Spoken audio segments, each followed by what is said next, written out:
আসসালামু আলাইকুম। আশা করি সবাই ভালো আছেন। আলহামদুলিল্লাহ আমরাও ভালো আছি। তো আজকে আপনাদের সাথে শেয়ার করবো ইলিশ মাছ দিয়ে বেগুন দিয়ে রান্না করো। বেগুনও হলুদ লবণ মেখে নিয়েছি, মাছগুলো মেখে নিয়েছি। এখন চলেন মাছগুলো ভেজে নিচ্ছি। তো এই তো মাছগুলো ভেজে নিচ্ছি। কড়াইতে আগে তেল গরম মতো দিয়ে দিয়েছিলাম। ইলিশ মাছ ছোটো হোক বড় হোক যাই হোক, যে তরকারি দিয়ে রান্না করি না কেন আমার খুব পছন্দ, ভালো লাগে। অন্য মাছের তুলনায় গ্রামে স্বাদে সব কিছুতে ভালো। তো সবসময় তো পাওয়া যায় না, দেখে বাজারে পেলেই আমি ছোটো হোক বড় হোক নিয়ে আসি।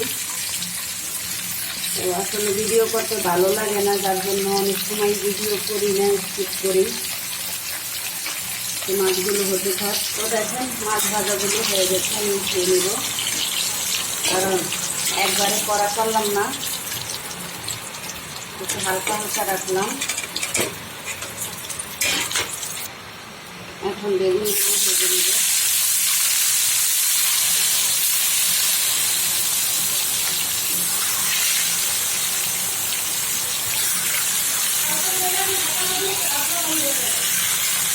তো এইরকম কড়া করে লাল লাল করে ভেজে নেব বেগুনগুলো।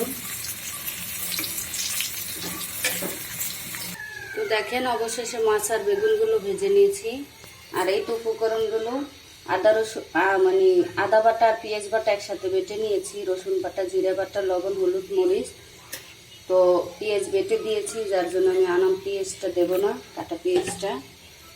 তো এভাবেই মশলাগুলো মিক্স করে নিচ্ছি, কারণ আজকে বাটা মশলা দিয়ে রান্নাটা করতেছি। মশলা ব্লেন্ড করা ছিল না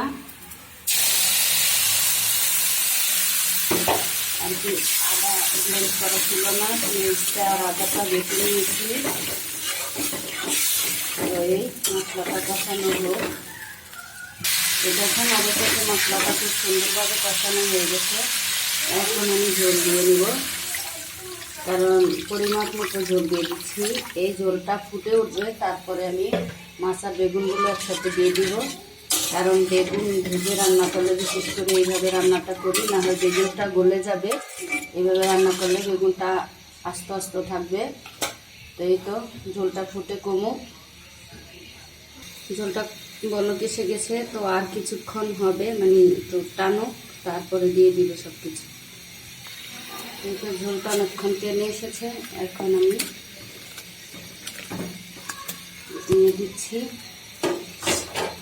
বেগুন, মাছ সব একসাথে দিয়ে দিয়েছি। তো এই তো হতে থাক।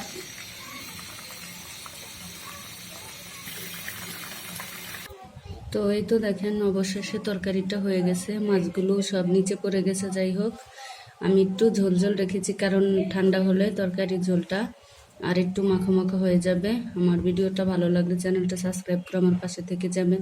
আর অবশ্যই জানাবেন রান্নাটা কেমন হয়েছে কমেন্টে। আল্লাহ হাফেজ।